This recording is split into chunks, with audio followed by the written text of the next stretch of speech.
ಈಗ ಇವರೇನೋ ತಿನ್ನೋರು ಕುಡಿಯೋರು ಎಲ್ಲ ಅಸುರತ್ವ ರಾಕ್ಷಸಿ ವೃತ್ತಿ ಜನ್ಮ ಜನ್ಮಾಂತರ ಪಾಪ ಘಟಿಸಿ ಕಿರಿಮಿ ಕೀಟದ ಜನ್ಮಕ್ಕೆ ಹೋಗ್ತಾರೆ. ಅದಸುರ ಧರ್ಮಗಳು ಇವು. ಇದೆಲ್ಲ ಪ್ರಪಂಚ ಅಲ್ಲ. ಈಗ ರಾಕ್ಷಸಿ ಕೃತ್ಯ ಆಗ್ಯದ, ದೇವ ಕೃತ್ಯ ಎಲ್ಲ ಶೂನ್ಯತ ಆಗ್ಯದ. ಕುಡಿಯೋನವ್ರು ಕುಡ್ಲಿಕ್ಕೈತಾರ, ತಿನ್ನೋರು ತಿನ್ಲಕ್ಕೈತಾರ ಕಾಂಡ ಮಾಂಸ. ಮತ್ತು ಈ ರಾಕ್ಷಸ ಕೃತ್ಯ ಅಂತಿದೆ, ದೇವ ಕೃತ್ಯ ಅಂತ. ನಿನ್ನಂತ ಎಲ್ಲ ಪ್ರಾಣಿಗಳಿಗೆ ನನ್ನಂತ ತಿಳಿದವನೇ ಜ್ಞಾನಿ, ಅವನೇ ಮನುಷ್ಯ ರೂಪ. ನನ್ನಂತ ತಿಳಿಯೋನೇನು ಮನುಷ್ಯ ರೂಪ? ಅದು ಬೇರೆ ನಾನು ಬೇರೆ ಅನ್ನೋನ ಹೆಂಗ ಮನುಷ್ಯ ರೂಪ ಆಗ್ತಾನ? ಭಿನ್ನಭಾವ ಅವನು ಏನ ಜನ. ಈಗ ನಿನ್ನ ಒಂದು ಬೇಯ್ತಾನೆ ಸಿಟ್ಟಾಗಿ ಮತ್ತು ಹೊಡಿಲಿಕ್ಕೆ ಹೋಗ್ತೇನೆ, ನಾನು ಬೈತಿದೆ ಅನ್ನಂತ. ಅವು ಅಮ್ಯ ಅಂತ ಒದ್ರಂಗ ಸೂರ್ಯಿಟ್ಟಿಗೆ ಕಡಿತೆ ಅವು ಅಲ್ಲಿ ಹಿಡಿತಾವಿಲ್ಲ ಅವು. ಮತ್ತು ಈಗ ಒಂದು ಹುಳು ಹಿಡ್ಕೊಂಡು ತಿಂತಾವೆ. ನನಗೆ ಕಡ್ತಿದ್ದೀನಿ, ನನ್ನ ಕಂಡ ತಿಂದಿದ್ದಿ, ಈಗ ನಿನ್ಗೆ ತಿಂತೀನಿ ನೋಡು ಅಂತ. ಅಮ್ಮ, ಈ ಆಧ್ಯಾತ್ಮಿಕ ಜೀವನದಲ್ಲಿ ಮುಂದುವರಿಬೇಕಾದ್ರೆ ಗುರುವಿನ ಅವಶ್ಯಕತೆ ಇದೆ ಅಂತ ಹೇಳ್ತಾರೆ. ಯಾವ ಗುರುಗಳು ಹತ್ರ ಹೋಗ್ಬಾರದು, ನಿನ್ನ ಒಳಗನೆ ಅದ. ತನ್ನ ಒಳಗೆ ತೆಲುಗುದಾಗ ಹೇಳ್ತೀನಿ, ಕನ್ನಡದಾಗ ನನಗೆ ಅನ್ಲಿಕ್ಕೆ ಬರಂಗಿಲ್ಲ. ತನಲ್ಲೂ దేవుడు ದಂಡಿಗೈ ಉಂಡಾಗ ತಿಳಿಯದು ಮಾನವ ಪಶುಲ. ಈ ಪಶುಗಳಕ್ಕೆಲ್ಲ ಏನು ತಿಳಿತದ? ಒಳಗನೆ ತನ್ನ ಒಳಗನೆ ಇದ್ದಾನ ಎಲ್ಲ ಅನಂತ ದೇವರು. ಅದು ನೀನು ಆ ಅನಂತ ದೇವ್ರನ್ನೇ ನೀನು ಪಡ್ಕೊಳ್ಬೇಕಂತ ನೀನು ಮನೋಲಯ ಮಾಡಬೇಕು. ಯಾವುದು ನಾನಲ್ಲ ಅಂತಾನೆ, ದೇಹ ನಾನಲ್ಲ, ಗುಣ ನಾನಲ್ಲ, ಭಾವ ನಾನಲ್ಲ. ಭಾವಾತೀತ, ಗುಣಾತೀತ, ವೇದಾತೀತ, ಸೃಷ್ಟಿಕತೀತ ಆಗಬೇಕು.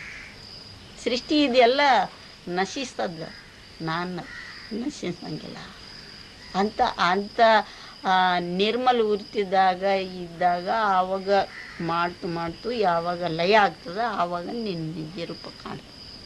ಅಷ್ಟುವರೆಗೆ ಕಾಣಂಗಿಲ್ಲ ನಾನು ಎಲ್ಲ. ಅದು ಈಗ ಅದೆಲ್ಲ ಮಾಡಲಿಕ್ಕೆ ಶಕ್ತಿ ಇಲ್ಲನೇ. ಏನೋ ಒಂದು ಮಠ ಮಾಡ್ಕೊಳ್ತಾರೆ, ಗಡಿಸ್ಕೊಳ್ತಾರೆ, ಎಲ್ಲ ಭೋಗ ಇಂದ್ರಿಯ ಭೋಗಗಳು ಭೋಗಿಸ್ಕೊತ ಇರ್ತಾರೆ. ಅವರು ಸಾಧು ಇರ್ತಲ್ಲ. ಇಂದ್ರಿಯಗಳು ಯಾಕೆ ಇವೆಲ್ಲ ತಿಕ್ಕಬೇಕು. ಈಗ ಇಂದ್ರಿಯಗಳು ಎಲ್ಲ ತಿಕ್ಕಿ ನಿನ್ನ ನಿಜ ರೂಪ ಕಾಣಬೇಕು. ಇವೆಲ್ಲ ಇದಕ್ಕೆ ಮೋಹ ಆಗಿನವರು ಸಾಧು ರೂಪ ಅಲ್ಲ. ಏನೋ ಎಲ್ಲ ಮಠಗಳು ಮಕ್ಕಳು ಮಾಡ್ತಾರೆ, ಗಡಿಸ್ಕೊಳ್ತಾರೆ, ಎಲ್ಲ ಭಕ್ತರು ಬರ್ತಾರೆ, ಕೊಡ್ತಾರೆ, ರೊಕ್ಕ ಮೋದಾಗಿದ್ದವರು ಸಾಧರಲ್ಲ. ನಿರಾಶೆ ಆಗಬೇಕು, ನಿರ್ಮೋಹ ಆಗಬೇಕು. ಅಕ್ಕ ಮಾದೇವಿ ನೋಡು, ಆಕಿ ಇದೆಲ್ಲ ನಾನು ರೋಗ ಇಲ್ಲನ ಗಂಡನು, ಕೀಡಿ ಇಲ್ಲನ ಗಂಡನು, ಜನನ ಇಲ್ಲನ ಗಂಡನು, ಮರಣನ ಇಲ್ಲನ ಗಂಡನು ನಾನು ಮಾಡ್ಕೊಂಡಿದ್ದಿ. ಈ ಗಂಡನ ತೊಗೊಂಡೋಗಿ ಹೊಲೆಯಾಗ ಹಾಕ್ಬಿಡ್ರಿ ಅಂತಾನ ಅಕ್ಕಿ.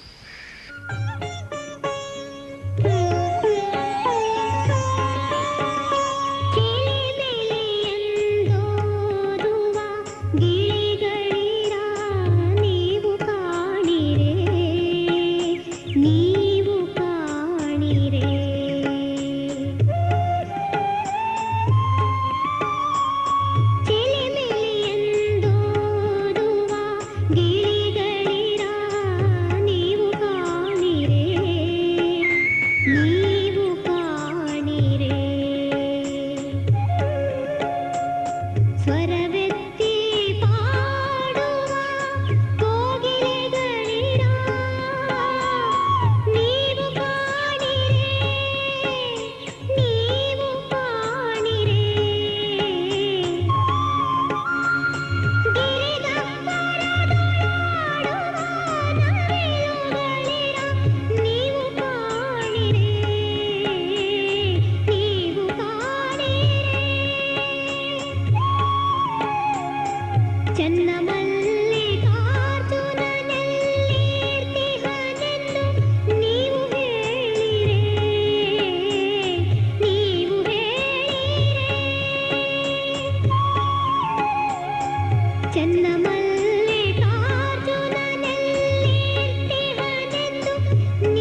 ಬೆಟ್ಟದ ಮೇಲೆ ಈಗ ಸಿದ್ದೇಶ್ವರ ಗುಡಿ ಇರುವ ಜಾಗದಲ್ಲಿ ಹಳೆಯ ಹುಣಸೆ ಮರ ಒಂದಿತ್ತು.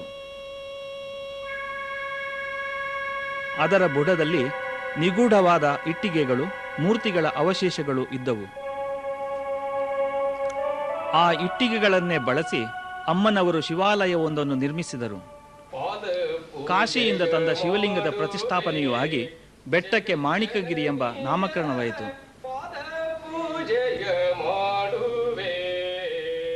ಓಂ ನಮಃ ಶಿವಾಯ. 1953 ಡಿಸೆಂಬರ್ 21 ತಾರೀಖು ಗುಡ್ಡದ ಬಯಲಿನಲ್ಲಿ ಭಕ್ತರೊಬ್ಬರು ಕಟ್ಟಿಸಿದ ಗುಡಿಯೊಳಗೆ ಮಾಣಿಕೇಶ್ವರಿ ಅಮ್ಮ ಧ್ಯಾನಕ್ಕೆ ಕುಳಿತು ಬಿಟ್ಟರು. ಗುಡಿಗೆ ಕಿಟಕಿ ಬಾಗಿಲು ಇನ್ನೂ ಅಳವಡಿಸಿರಲಿಲ್ಲ. ಅವನ್ನು ಸಿಮೆಂಟು ಗಾರೆ ಸೇರಿಸಿ ಮುಚ್ಚಿಬಿಡಿ ಎಂದರು ಅಮ್ಮ. ಮೊದಲೇ ನಿರಾಹಾರ, ಈಗ ಗಾಳಿಯೂ ಸೇರದಂತೆ ಮಾಡಿದರೆ ಎಂಬ ಆತಂಕ ಭಕ್ತರಿಗೆ. ಅದಕ್ಕೆ ಅಮ್ಮನವರು, ಸರ್ವಾಂತರ್ಯಾಮಿ ಭಗವಂತನಿದ್ದಾನೆ, ಏನು ಭಯಪಡಬೇಡಿರಿ, ಶಿವರಾತ್ರಿಯಂದು ಮುಂಜಾನೆ ಮತ್ತೆ ಭೇಟಿಯಾಗೋಣ ಎಂದು ಯೋಗ ನಿದ್ರೆ ತಳೆದರು. ಅಮ್ಮನ ಆಶಯದಂತೆಯೇ ಬಾಗಿಲು ಕಿಟಕಿಗಳನ್ನು ಸಿಮೆಂಟಿನಿಂದ ಬಂಧಿಸಿದರು. 73 ದಿನಗಳ ಬಳಿಕ ಮಹಾಶಿವರಾತ್ರಿಯಂದು ಮುಂಜಾನೆ 8 ಗಂಟೆಗೆ ಸಿಮೆಂಟ್ ಗೋಡೆ ತನ್ನಿಂದ ತಾನೇ ಬಿರಿದು ಒಡಮೂಡಿದ ಮಾತೆ ಮಾಣಿಕೇಶ್ವರಿ ಸುತ್ತ ನೆರೆದ ಜನಸ್ತೋಮಕ್ಕೆ ದರ್ಶನ ನೀಡಿದರು. ಮಾಣಿಕಗಿರಿಯ ತಪೋವನ ಅಮ್ಮನ ನಿವಾಸಕ್ಕಿರುವ ಅಂತರಾಶ್ರಮ ಆಲಯವಿದ್ದಂತೆ. ಈ ಆಲಯದ ಎದುರಿಗೆ ಬ್ರಹ್ಮದ್ವಾರ. ಈ ದ್ವಾರದ ಮೇಲ್ಗಡೆ ಅಮ್ಮನ ದರ್ಶನ ಸ್ಥಾನವೂ ಇದೆ.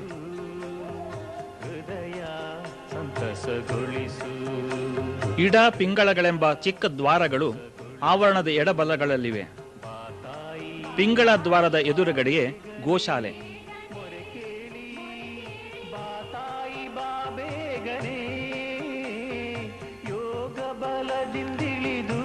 ಬ್ರಹ್ಮದ್ವಾರದ ಮುಂಭಾಗದಲ್ಲಿ ಕೂಗಳತೆಯ ದೂರದಲ್ಲಿ ಎತ್ತರದ ವೇದಿಕೆಯೊಂದಿದೆ. ಮಹಾಶಿವರಾತ್ರಿ, ಗುರುಪೂರ್ಣಿಮೆ ಮುಂತಾದ ಪರ್ವ ದಿನಗಳಲ್ಲಿ ಸಹಸ್ರಾರು ಸಂಖ್ಯೆಯಲ್ಲಿ ಸೇರುವ ಭಕ್ತರಿಗಾಗಿ ಈ ಲಿಂಗಾಕೃತಿಯ ಆಸನ ವ್ಯವಸ್ಥೆ.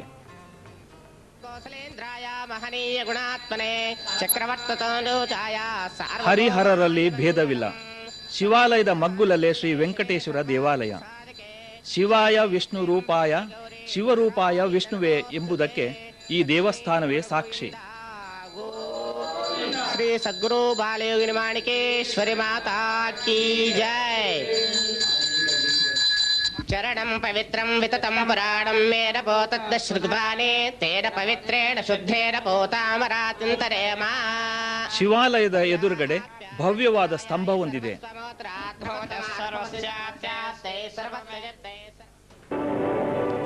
ಮುಂದೆ ಸಾಗಿದರೆ ಬ್ರಹ್ಮ ದೇವಾಲಯ.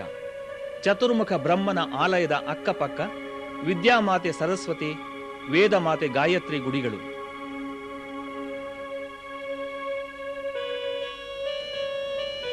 ಕಣ್ಸೆಳೆಯುವ ಇನ್ನೊಂದು ಗುಡಿ ಎಂದರೆ ಶಕ್ತಿ ದೇವತೆಯಾದ ಅಂಬಾ ಭವಾನಿ ಮಂದಿರ. ಕ್ಷೇತ್ರದಲ್ಲಿ ಪ್ರತಿನಿತ್ಯ ಜರುಗುವ ದಾಸೋಹದ ಕುರಿತಂತೆ ಶ್ರೀ ಗಳಂಗಳಪ್ಪ ಪಾಟೀಲರು, ಅಮ್ಮವ್ರಿಗೆ ಕೇಳ್ದಮ್ಮ, ನಾವು ಇಲ್ಲಿ ದಾಸೋಹ ಮಾಡ್ಬೇಕಂತೀನಿ, ಮತ್ತು ಏನಂತೀರಿ ಹೇಳ್ರಿ ಅಂದ್ರೆ ಮಾಡಪ್ಪ, ಮತ್ತು ಉಗಾದಿ ಹಬ್ಬದ ದಿವಸ ಹೋಳಿಗೆ ಮಾಡಿ ಮಾಡಂತ ಹೇಳಿದರು. ಅಮ್ಮವ್ರ ಕೃಪಾದಿಂದ ಇವತ್ತಿನ ವರ್ಷಿಗೂ ದಾಸೋಹ ಸರಿಯಾಗಿ ನಡೆದ. ಮತ್ತು ನಮ್ಗೆ ಯಾವುದೂ ತ್ರಾಸಾಗಿಲ್ಲ, ಯಾವ ಥರದ್ದು ತಕ್ಲೀಫಿಲ್ಲ, ನಮಗೇನಾದ್ರು ವಜ್ಜಿನೂ ಆಗಿಲ್ಲ. ಅಮ್ಮನ ದಯದಿಂದ ಅದು ಸರಿಯಾಗೇ ನಡೆದವು. ಇವತ್ತು ನಡೀತಾನೆ ಇದೆ, ಮುಂದೂ ನಡೀದನೇ ಇರ್ಬೋದು ಅಂತ ನಮ್ಗೆ ಅಮ್ಮನ ಆಶೀರ್ವಾದ ಅದ. ಇಲ್ಲಿ ಬಂದಾಗ ಭಾಳ ಮಹತ್ವನೂ ಆಗ್ಯದ. ಮಹತ್ವನ ಇವತ್ತು ನಮ್ಗೆ ದಾಸೋಹ ನಡೆದ 25 ವರ್ಷ ಆಗ್ತಾ ಬಂದೆ. ಯಾವ ಥರದ್ದು ನಮ್ಗೆ ಕೊರತೆ ಇಲ್ಲ, ತಂಗಿಲ್ಲ, ತಕ್ಲೀಫಿಲ್ಲ, ಯಾವ ತರ್ಪಿಲೂ ಇಲ್ಲ. ನಾವು ಯಾರ ಬಳಿ ಚಂದ ಕೇಳೋಕ್ಕೂ ಹೋಗಲ್ಲ.